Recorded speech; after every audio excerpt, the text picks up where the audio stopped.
Good morning. Welcome to our 6 a.m. Pacific time moment of devotion, inspiration, and prayer. Thank you for joining from whatever time zone you are joining from and letting us know where you're joining from. And also, when did you start joining us for this practice? We're using 365 Science of Mind, a year of daily wisdom from Ernest Holmes. And I have recently been enjoying reading it on Kindle, carrying it with me, which I use both on my desktop computer and also on my phone. It's very convenient. I enjoy it very much. Today's reading has to do with change, which is appropriate because this is a season that acknowledges change. Spring started the 20th of last month, 2021. Today, this evening, Passover. Easter is on the 17th. And some Buddhists celebrate the birth of Buddha as early as April, some later in May, and maybe some even earlier on. And there's a lot going on in the Hindu world in April too. All of it has in it a thread of acknowledgement of the fact of ongoing change, cycles of newness. And so the reading today is about that, and it has something really important for us. And I've just changed it slightly to modernize the language. Dr. Holmes says we do not change all the patterns of our thinking in a moment. Rather, it takes place little by little, until gradually the old thought patterns become transformed into new ones by some inner alchemy. He uses an old word, alchemy, which basically means magic. There's nothing wrong with that, but I like to say by some inner process, until the old thought patterns become transformed into new ones by some inner process of the mind, which we do not see, but we see its results in our lives.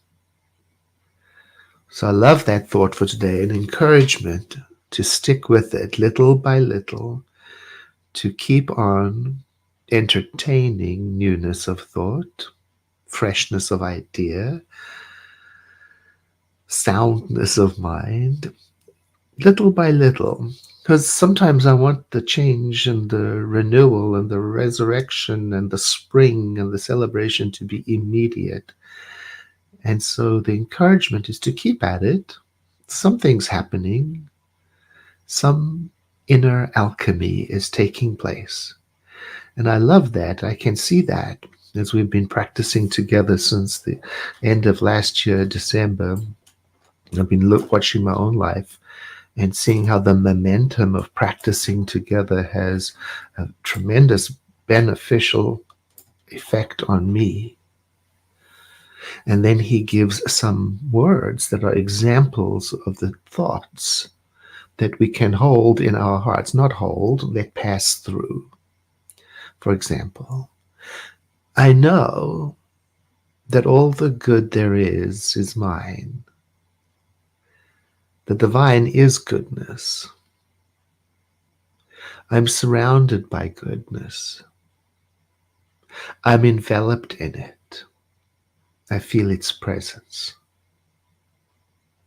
And there is nothing in me that can reject this goodness. My whole inner feeling welcomes it, experiences it. My whole expectation is one of joy and a joyful anticipation.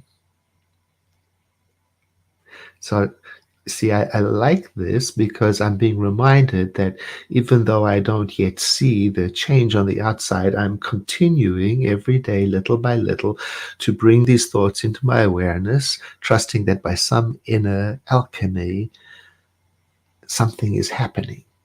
Even if I don't see it at once, I stay with it.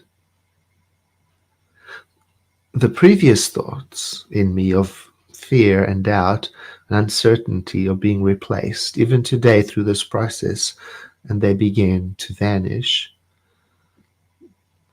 And in its place within me, I become aware of the secret place of the Most High. Secret meaning sacred. Sacred place of the Most Holy. Within me is the presence. Within me is the power. Within me is the will to know and to do and to be and to live and to rise. There's nothing in me that can deny this or refuse it. I accept it. There is nothing in me that wishes to limit or restrict. My memory is now becoming full of these moments of practice accumulatively, as by some inner alchemy, some inner working, I am being changed.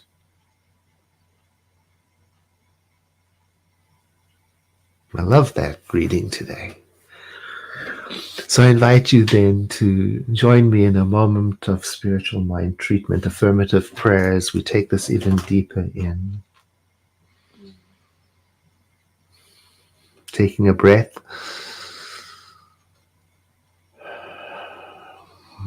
becoming settled, situated, available.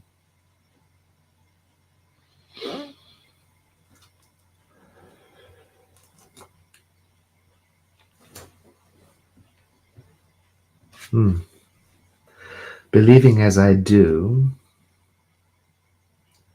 in the presence of a living spirit. This morning, through this prayer and this reading, I feel its infinite ease and ongoing grace and permanent aliveness. And I sense that there is no other power that operates in my life. Today I let every breath remind me that the all in all is eternally unfolding, eternally arising. It is boundless love. It is perfect intelligence. It is everywhere present. It is always available. I am made of this power, this energy, this presence. I am at home in it. It shows up as me. It flows through my thought. I am inseparable from it, this, my divine source.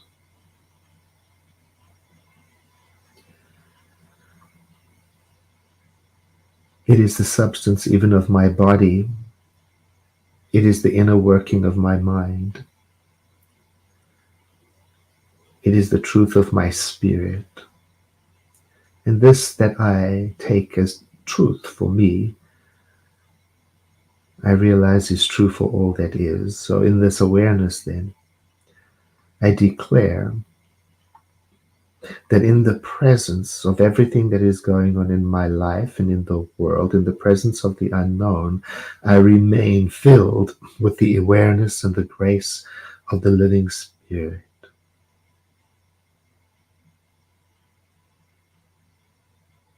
This allows me to gently release any idea that I need to know everything. I need to understand everything. I need to do everything.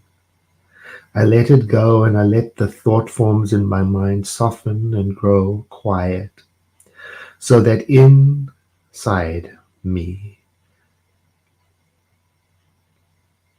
I can feel the murmuring of the indwelling presence urging me into creative self-expression, compassionate connection, powerful action.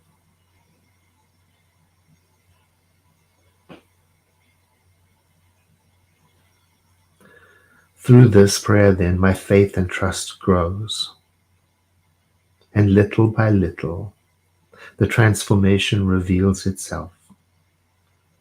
Grace and ease unfold brilliantly.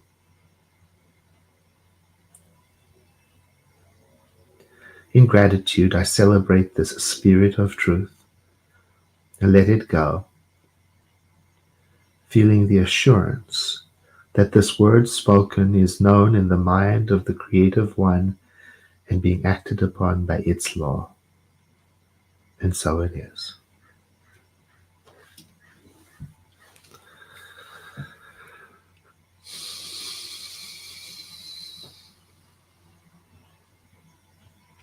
After the broadcast, I'm going to sit here with my candles and do nothing for a moment, just sit. With an attitude of being an observer.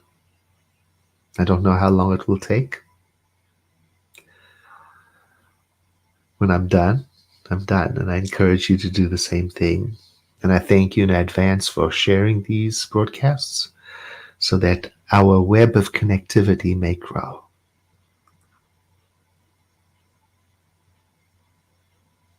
Have a blessed day, and I look forward to seeing you tomorrow morning.